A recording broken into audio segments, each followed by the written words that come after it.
Here's the million-dollar question that should have every Oilers fan either jumping out of their seats or pulling their hair out in frustration.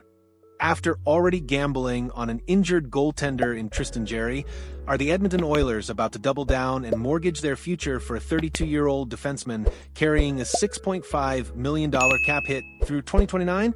Because that's exactly what's brewing in the rumor mill right now, folks. The whispers are getting louder, the insiders are connecting dots, and Stan Bowman's phone might just be burning a hole in his pocket. The St. Louis Blues' Colton Parayko, a towering, right-shot defenseman with over a decade of NHL experience, has been identified as a prime target for Edmonton. And according to The Athletic's Jeremy Rutherford and Chris Johnston, if Doug Armstrong decides to open up shop in St. Louis, the Oilers should be first in line. But here's where this story gets absolutely fascinating. Is this the move that transforms Edmonton from Stanley Cup contenders into legitimate favorites? Or is it the kind of desperation play that haunts a franchise for years? Because make no mistake, acquiring Parayko won't come cheap. We're talking a first-round pick, additional draft capital, a prospect, and roster players just to make the math work. The stakes? Sky high. The pressure? Crushing. The timeline?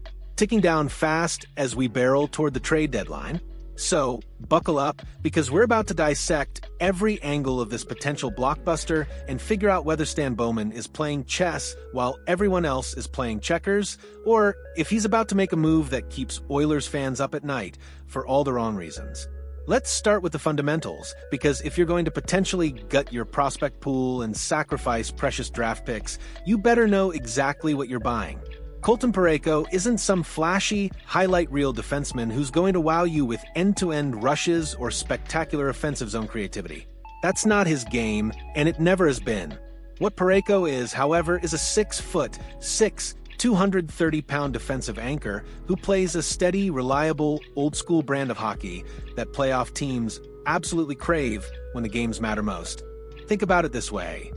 Parayko is the kind of player who doesn't dominate the highlight packages, but when you watch the tape back after a crucial playoff game, you realize he was on the ice for all the critical defensive zone faceoffs, all the penalty kills, and all those moments when the opposition's top line was desperately trying to tie the game.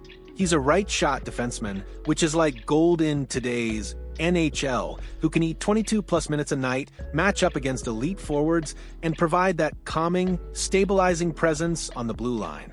His resume speaks for itself. Over 600 NHL games, a Stanley Cup championship in 2019, and more than a decade of consistent, dependable service to the Blues organization. He's not a superstar, but he's exactly the type of player who makes everyone around him better. And for a team like Edmonton, which has struggled at times to protect leads and maintain defensive structure, that's invaluable.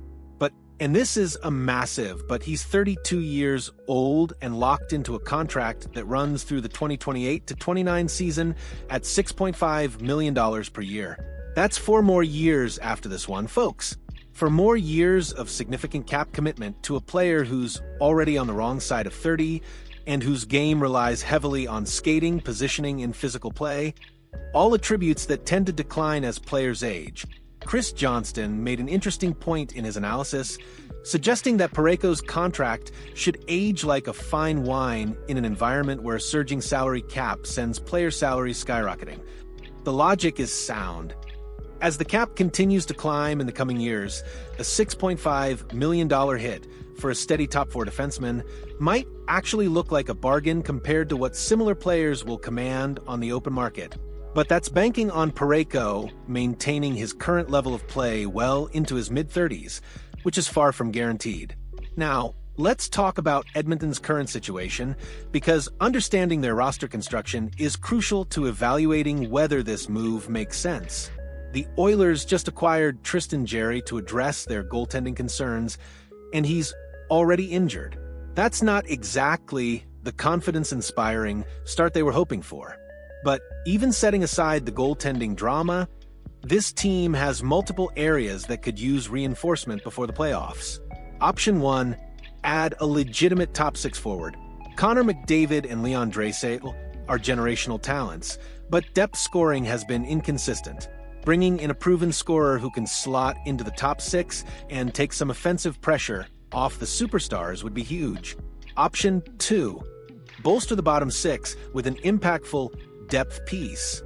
Playoff hockey is won in the trenches, and having a third or fourth line that can generate energy for check relentlessly and chip in timely goals can be the difference between a second-round exit and a deep run. Option 3.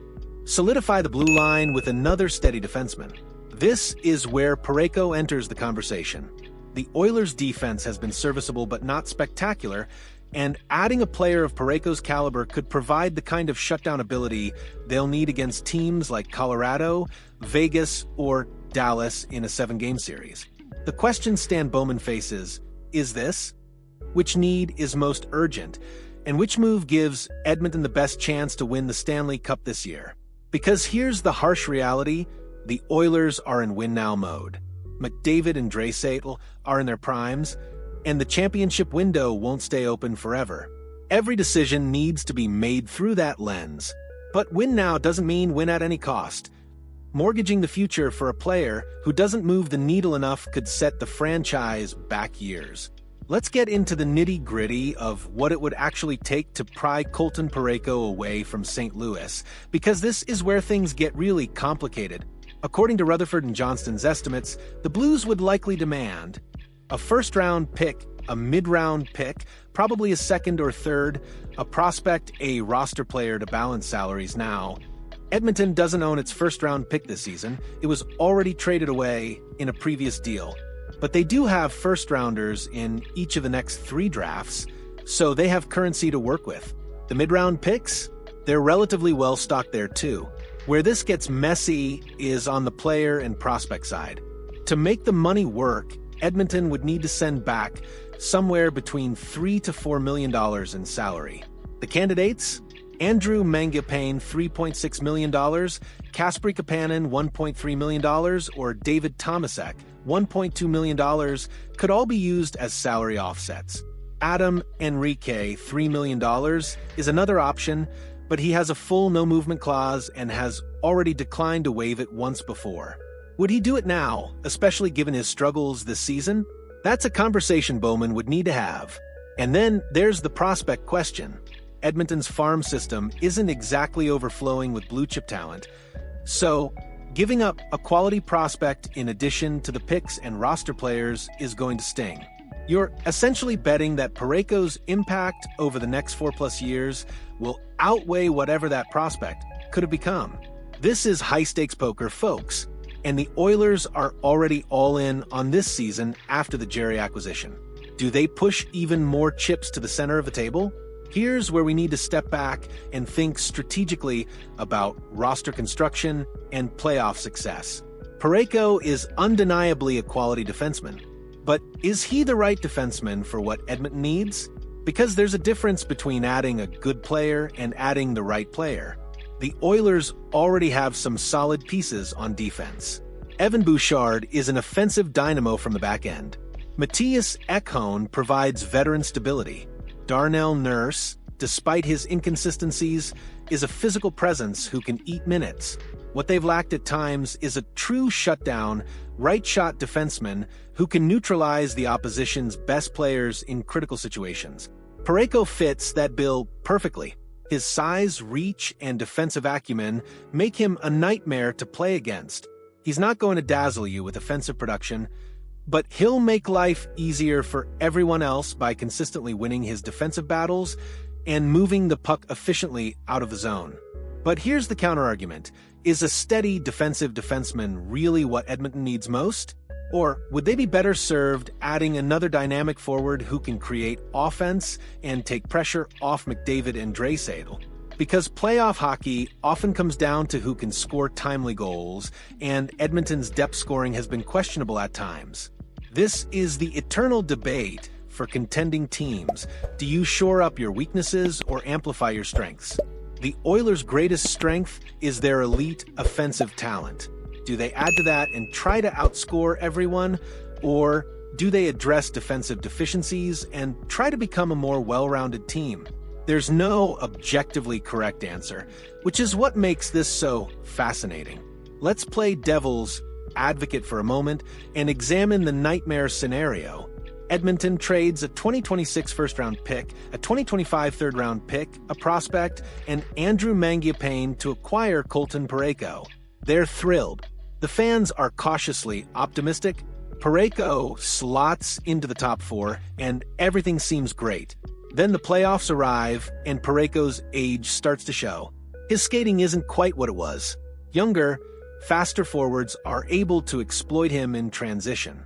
The Oilers get bounced in the second round, and suddenly they're staring at 4 more years of a $6.5 million cap hit for a declining defenseman with no first-round pick to help restock the cupboard. That's the risk, and it's not a small one. Player aging curves are real, and defensemen who rely on size and positioning rather than elite skating tend to decline faster than their more mobile counterparts. Parayko has been durable throughout his career, but durability doesn't guarantee sustained performance. One significant injury or a sudden drop-off in effectiveness, and this contract becomes an albatross. And let's not forget the opportunity cost.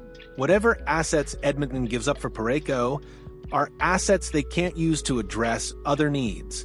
If they go all in on defense and then struggle to score in the playoffs, fans will rightfully ask whether those resources would have been better spent on a scoring winger. So here we are, folks. The Edmonton Oilers, a team with championship aspirations and a closing window, are reportedly eyeing Colton Parayko as a potential game-changer for their blue line. The cost will be steep: draft picks, prospects, roster players, and significant cap commitment. The potential reward? A steady, reliable defenseman who could be the missing piece that helps McDavid and Draisaitl finally hoist the Stanley Cup. But this isn't a simple decision. It's a complex calculation involving age, contract length, opportunity cost, and the fundamental question of what this team needs most to succeed. Parayko is a good player, maybe even a great fit in some ways. But is he worth the price? Is he the right move at the right time? Stan Bowman has some serious thinking to do.